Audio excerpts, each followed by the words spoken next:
হাসির রাজা, জ্ঞানের রাজা, রসিক রাজা। এবারে জন্মদিনে বড়ি বেগমকে চমকে দেওয়ার একটা উপায় বার করেছি। উজির, বলো তো দেখি কি উপায়? নবাবের সাজিশের হদিশ পাওয়া আমার বুদ্ধিতে নামুমকিন। বেশক বহুত বড়িয়া কোনো মতলব আছে। এবারে বেগমের জন্মদিনে বিরাট একটা উৎসব করব। সারা দেশ থেকে মহান মহান অতিথিদের নিয়ে আসা হবে। দুনিয়ার সেরা সেরা খাবার, সেরা সেরা গাইয়ে, সেরা সেরা বাজিয়ে, সেরা সেরা নাচিয়ে রাতকে দিন করে দেবে এমন রোশনাই। রেস্ট নাই। কি বললে? বহুত বড়িয়া আপনার সোচ, লেকিন মাফ করবেন হুজুর, রাজকোষের অবস্থা খুবই খারাপ। উৎসব করার মতো তো রেস্ট নাই জাহাপানা। কোনো কথা শুনতে চাই না। আমি হলাম গিয়ে বাংলার নবাব। আমি আনন্দ হই হুল্লোড় করবো না তো কে আর করবে? একদম ঠিক জাহাপানা, কিন্তু কর বসিয়ে টাকা তোলো। সব কিছুতেই কর বসানো আছে জাহাপানা। হাসি কান্না ছাড়া আর কোনো কিছুতেই কর বসানো যে বাকি নেই। তার ওপরেই কর বসাও। হাসি কান্নার ওপর কর? না, শীতকাল আসছে, বসাও বসাও কর হাঁচির ওপর। হ্যাঁ, হাতির ওপর কর? বসাও। ওরকম মুখ করে আছো কেন? যদি না পারো তো বলে দাও, আমি অন্য উজির নিয়োগ করব। আমি আজই ঘোষণা করে দিচ্ছি, এবার থেকে হাতির ওপর কর দিতে হবে। হ্যাঁ, তো জানাব, এতে প্রজারা যদি ক্ষুব্ধ হয়? আরে বাবা, প্রজাদের কাজই তো মাঝে মাঝে ক্ষুব্ধ হওয়া। তা ঠিক হুজুর। আমাকে কদর করে এমন কিছু সন্ডা আছে, তাদেরকে কাজে লাগাতে হবে। বহুত খুব জাহাপানা। তাহলে হাঁচি গোনার লোকের ব্যবস্থা করে নি। ওই সন্ডারাই হাঁচি গুনবে। ওদের স্বেচ্ছাসেবক হিসেবে নিয়োগ করো। বহুত খুব জাহাপানা। সব জায়গায় লোক পাঠাতে শুরু করো। তবে কৃষ্ণনগরে বেছে বেছে লোক পাঠাবে। আর মনে রেখো, ওখানে গোপাল আছে।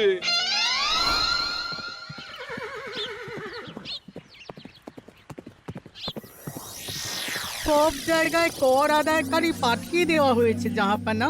আপনার কথা মতো তাদের বলে দেওয়া হয়েছে যে আদায় হওয়া করের 10% তাদের বেতন হিসেবে দেওয়া হবে। সুতরাং কর আদায়ে কোনো ঢিলেমি হবে না। বহুত আচ্ছা, বহুত আচ্ছা।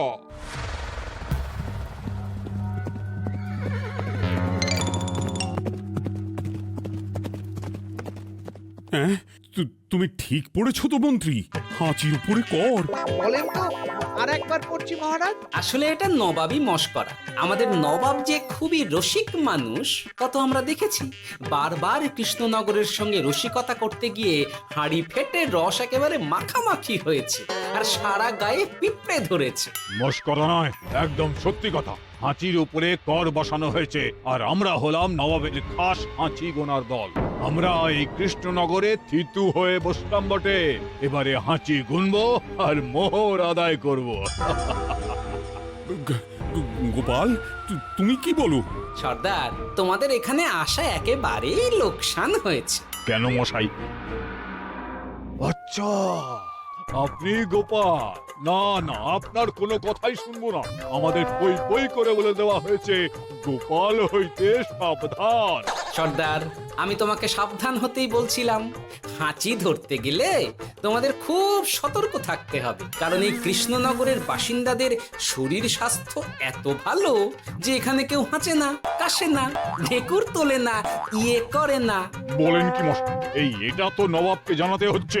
যাও যাও, এক্ষুনি মুর্শিদাবাদে ফিরে গিয়ে নবাবকে জানাও। ওরে, কেউ এদের যাওয়ার ব্যবস্থা করে দে। ওই তো হেঁচেছে। হাঁচি এক, পুরো এক মোহর। হাঁচি দুই, দুই মোহর। আরে, এটা তো হাঁচির বাচ্চা, এটা তো ধরলে চলবে না। কেন? হাঁচি হলেই তো হলো। কি করব সর্দার? লিখবো? দেখ, একবার গুনে যখন ফেলেছি পুরো ছাড়তে পারবো না। আধমোহর লেখ। এটা কাশি, কাশিতে কোনো করের কথা নেই। ওরে লেখ লেখ লেখ লেখ লেখ। হাঁচি তিন, পুরো এক মোহর। হাঁচি চার।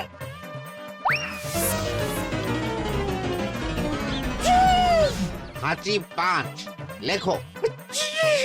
হাঁচি 6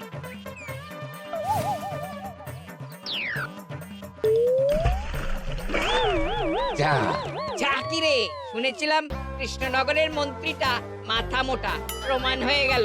জল থেকে উঠবে যখন ঠান্ডা লেগে হাঁচি তো আরো বাড়বে। জলে বুড়বুড়ি উঠছে, বেটা জলের তলায় তলায় হাঁটছে। হাঁচি 7। এখনো তো ফিরলো না, বেলা গড়িয়ে দুপুর হয়ে গেল। ভাববেন না রাজামশাই, আমরা যারা যারা এখানে এসেছি সবাই ধড়িবাজ লোক। মন্ত্রীর হাঁচি নিংড়ে নিয়ে ফিরবে। ছি ছি ছি ছি ছি ছি ছি ছি ছি।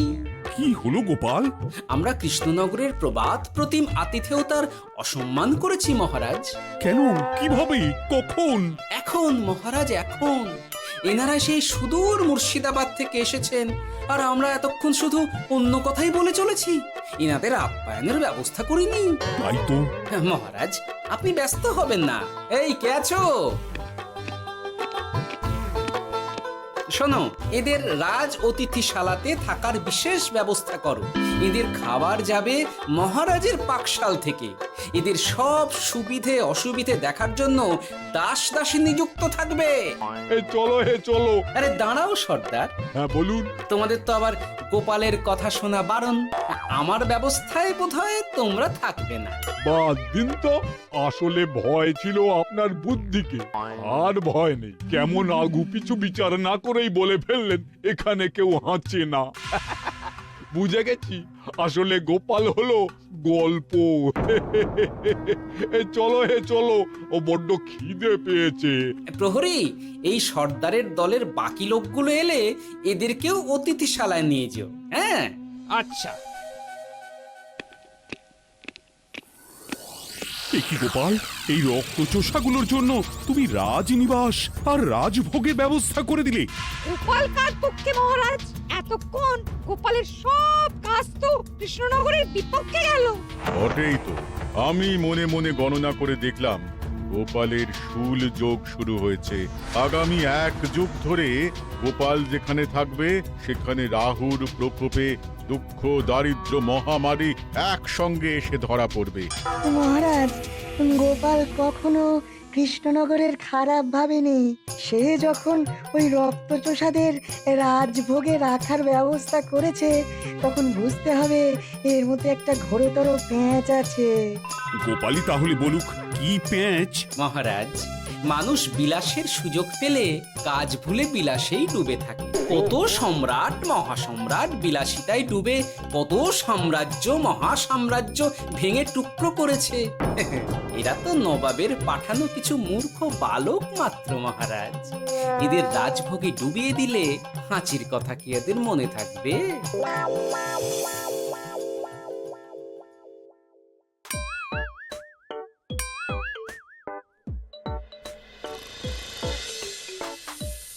কি ব্যবস্থাপনা সব ঠিক আছে তো? হ্যাঁ, খাসা ব্যবস্থা হয়েছে। আপনারা আমাদের অতিথি বলে কথা, আরাম করুন।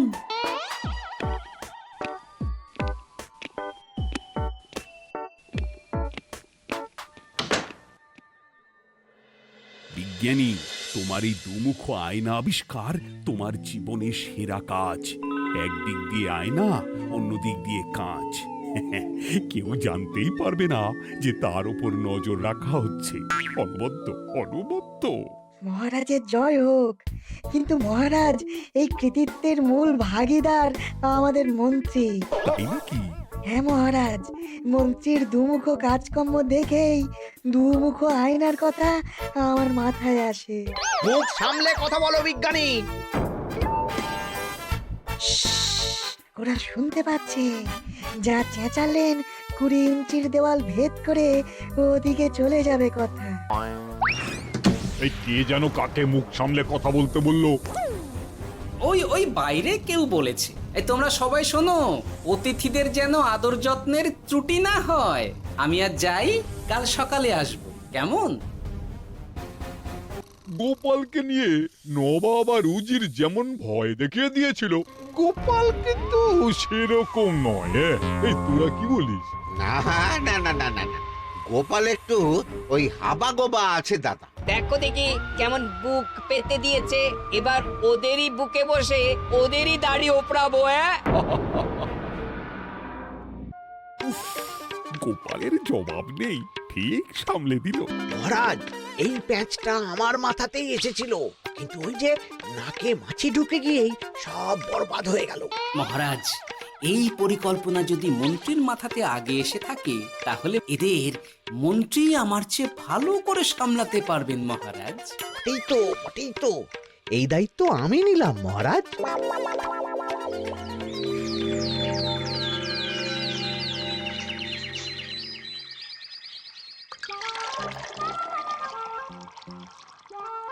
আহা, সকালে ঘুম থেকে উঠে এই রকম বেলের পানা যেন স্বর্গের অমৃত। আছে আছে, আরো আছে। পানীয়, খাদ্য, আরাম, আয়েশ, যত চাও তত পাবে। এ কি, আপনি গোপাল কোথায়? মহারাজ বিবেচনা করে দেখেছেন যে মহামান্য অতিথিদের পরিচর্যার ভার গোপালের মতো একজন ভাঁড়ের পক্ষে বহন করা সম্ভব নয়, তাই এই দায়িত্ব আমাকে দেওয়া হয়েছে। কিন্তু কোনো কিন্তু নেই সর্দার, আমি যে খানা পিনা নাচা গানা আমোদ আহ্লাদের ব্যবস্থা করেছি দেখে তুমি চমকে যাবে। দেখা নয় বিজ্ঞানী, এবার শুধু কাজের সময়। কাল মন্ত্রীর উপর ওদের ভার ছেড়ে দিয়ে কৃষ্ণনগরের যে সর্বনাশটি করেছো, কোনো কাজ করে আর সেটিকে সামলানো যাবে না। হ্যাঁ, আহা, তোমার দেখছি মন্ত্রীর উপরে একটুও আস্থা নেই। ঠিক কি প্যাচ করছো বলো তো? প্যাচের কথা পরে হবে, তোমাকে যত তাড়াতাড়ি সম্ভব হাঁচির ওষুধ আবিষ্কার করতে হবে। হাঁচির ওষুধ? হ্যাঁ, হাঁচির ওষুধ। ওভাবে দেখছো কি বন্ধু, তোমাদের কাজের সব দায়িত্ব এখন আমার কাঁধে। তোমরা আমোদ করবে আর আমি কর আদায় করে তোমার হাতে এনে তুলে দেব। সর্দার, এর মধ্যে একটা চাল আছে মনে হচ্ছে। কি আর আমি বুঝিনি। এখন কি করবে? বিশ্বাস করে আদায় উসুলের ভার এর উপরে ছেড়ে দেবে? পাগল নাকি? মন্ত্রী মশাই, বলো বন্ধু। বলছিলাম আর দেরিতে কাজ কি?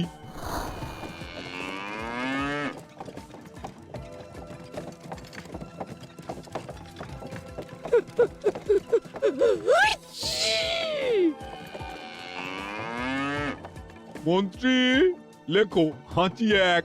ওহে, তোমার নাম কি? মন্তেশ্বর হুজুরি আগে। লিখুন মন্ত্রী মশাই, নাম লিখুন। ওহে মন্তেশ্বর, হাঁচি কর, এক মোহর ছাড়ো দেখিনি। হাঁচি দুই। আরে যাও, দৌড়ে গিয়ে দু মোহর আদায় করে আনো। ওরে, তোরা সব কৃষ্ণনগরের কোণে কোণে ছড়িয়ে পড় দেখি, একটা হাঁচিও যেন বাদ না পড়ে। হ্যাঁ,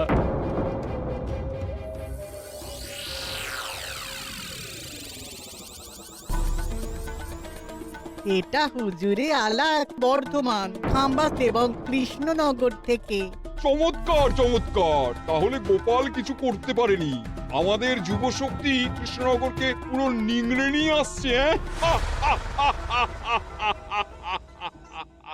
মহারাজ কৃষ্ণচন্দ্রের একটা আবেদন আছে জানাব।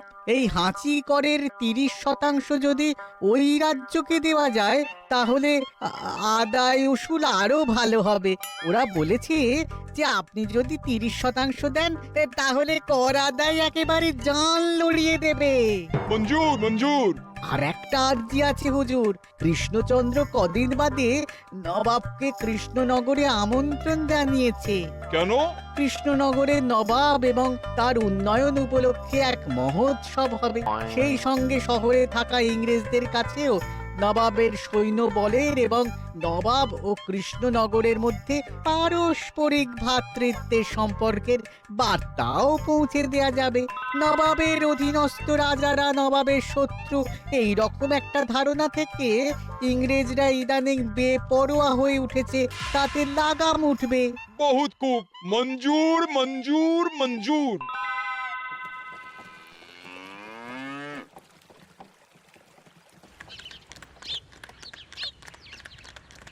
কি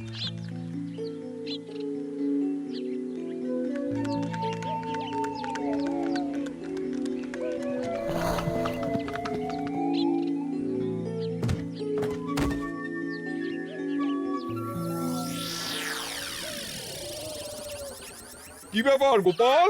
জাহাপনা বলুন, কি খিদমত করব? আমি যা বলবো তাই করবে। অবশ্যই জাহাপনা। কি আবার উজির, তুমি সাক্ষী, মহারাজ কৃষ্ণচন্দ্র আপনিও সাক্ষী। গোপাল আমাকে কথা দিয়েছে আমি যা চাইবো তাই করবে। গোপাল, তুমি আমার সঙ্গে মুর্শিদাবাদ যাবে। এখন থেকে আমার দরবারের বিদূষক হিসেবে থাকবে, কেমন? ওরে ওরে ওরে ওরে ওরে তোরা বাজনা বাজা। এখন থেকে গোপাল আর কৃষ্ণনগরের নয়, গোপাল মুর্শিদাবাদের। চলছে বাজা।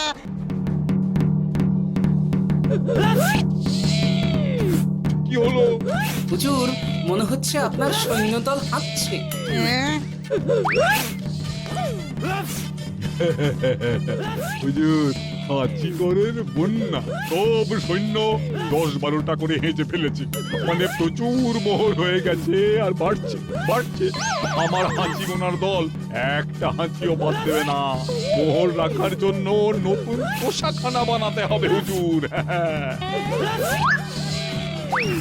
সর্দার, আমাদের হাঁচিগুলো কি খুলবো? হ্যাঁ, নিশ্চয়ই। একটা হাঁচিও যেন বাদ না পড়ে। চলুন হুজুর, আমরা এখানে দাঁড়িয়ে থেকে আর কি করব?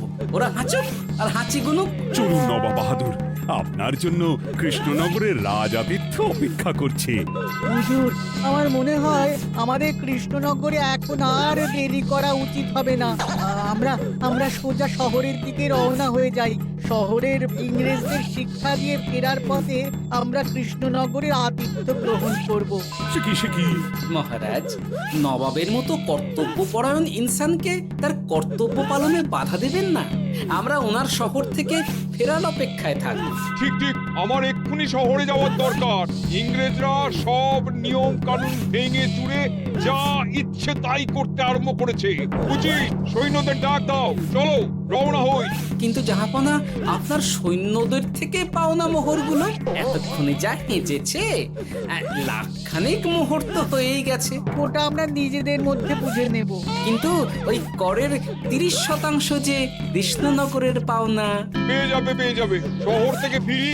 আরেকটা কথা, হাঁচি কর ব্যবস্থা এখন থেকে উঠে গেল।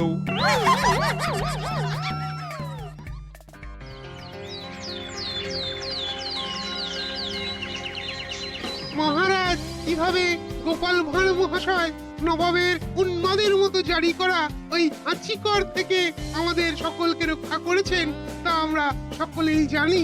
সমাজের তরফ থেকে তাই গোপালকে সামান্য উপহার।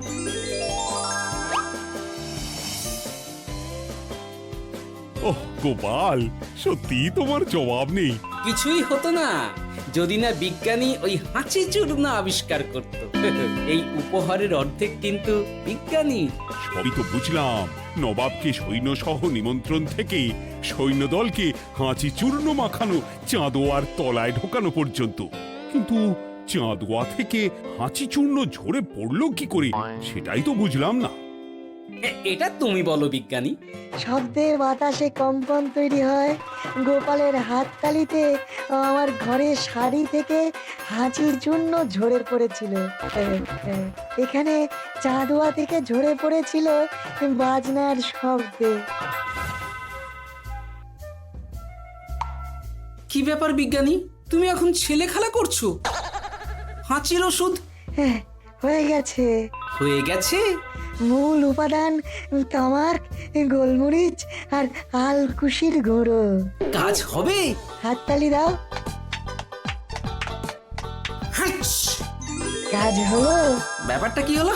ওই শাড়িটাতে হাঁচি চূর্ণ মাখানো আছে। তোমার হাততালির শব্দের কম্পনে ঝরে ঝরে পড়েছে। একবার নাকের কাছে এলে পিঁপড়ের থেকে পিশাচ হাঁচতেই হবে। নবাব যদি বাজনা বাজাতে না বলতো। আমাদের বাজনদাররা তৈরি ছিল মহারাজ। যাক, সবই ভালোই ভালোই মিটে গেল। যার শেষ ভালো তার সব ভালো। ব্যাস, এখন শুধু একটাই কাজ বাকি। নবাবের কাছ থেকে করের 30% বাবদ পাওনা মোহর মুর্শিদাবাদে গিয়ে নবাবের কাছ থেকে তুমি নিয়ে আসবে। আচ্ছা মহারাজ। হাসির রাজা জ্ঞানের রাজা রসিক রাজা